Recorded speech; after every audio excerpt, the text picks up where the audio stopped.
Chief, the subcommittee hears consistently about the loss of wood processing infrastructure in the West and in rural communities across the United States. It's one of the biggest barriers to active forest management.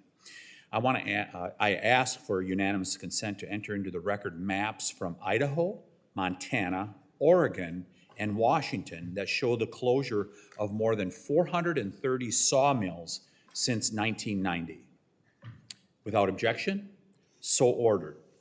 What is the Forest Service doing to provide the certainty and reliable timber supplies that will encourage new mills to be built in these communities? It's a very difficult question that you've raised.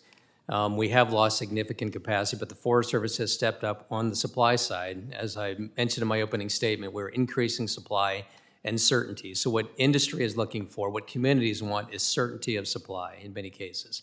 We are increasing this year our outputs by about 20, it's going to be about 250 million board feet over last year. And then Congress has directed in the reconciliation bill for us to increase that every year over the next 10 years by 250 million feet. So the plan over the next 10 years is to basically get us close to the forest plan direction. If we implemented every forest plan in the country and did what the plans say we should do, we would be selling about 7 billion board feet a year.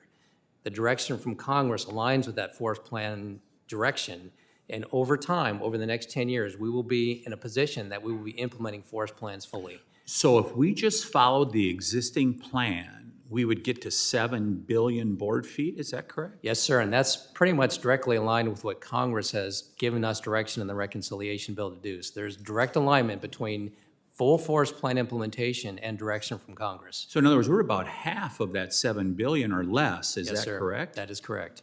Yeah. The comment was brought up here that there's a 35% reduction in hazardous fuel treatments. Give us some context behind where that comes from. Yes, sir. So just to be clear on numbers, we treated about 3.3 million acres last year. So the 35% doesn't recognize that 3.3 million acres. I'm not sure who produced that number. But just to put this in perspective, going back to 2020, you can't cherry pick any one number of acres, in my view, to get an accurate perspective. So if you go back to 2020, we treated 2.6 million acres. It was 3.6 in 21. It was 3.2 in 22. In 23, it was 4.3. It was 4.2 in 24, and 3.3 in 25. And this year, our goal is 3.6.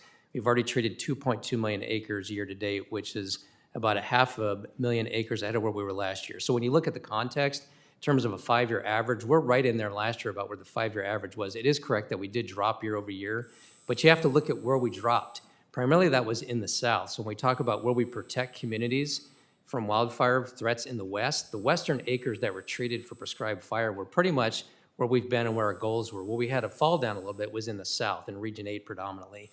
And that was due to some issues about moving people around early in the season. So what we've seen this year is Region 8 stepped up. We got our acres treated earlier in the year. So we're on target to hit our goal this year. Last year there was a little bit of fall down, but it wasn't predominantly in the West where we have a lot of the concerns about communities being impacted. The impact was primarily in Region 8, which a lot of that's tied to silviculture in terms of southern yellow pine and what is needed to basically grow and maintain that we manage southern yellow pine plantations. So that's the picture. So when you look at a 5-year average, we're about right in where we were over the last 5 years. We did have a fall down year over year, but it was primarily in Region 8. It was not across the West. Breakthrough Institute recently released a report understanding NEPA litigation. And in the study, they found that NEPA lawsuits oftentimes add nearly 4 years of delay to forest management projects, even when the agency wins the lawsuit. How much time and agency manpower is the Forest Service currently devoting to frivolous lawsuits?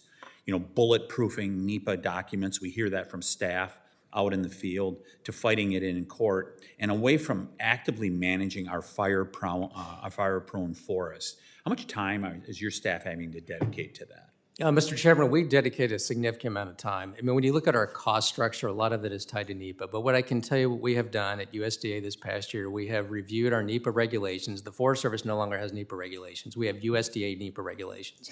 So the agency as a whole took an approach working with USDA, consolidated that. We used some of the BLM NEPA regulations. So now we have a much more streamlined approach. So in NEPA, we have clear requirements to complete NEPA within 2 years for an EIS and within 12 months for an EA. So it has been a significant burden in the past. We are going to be streamlining that process with the new regulations that the Secretary has adopted for the entirety of USDA. So you're trying to fix that problem? Yes, sir.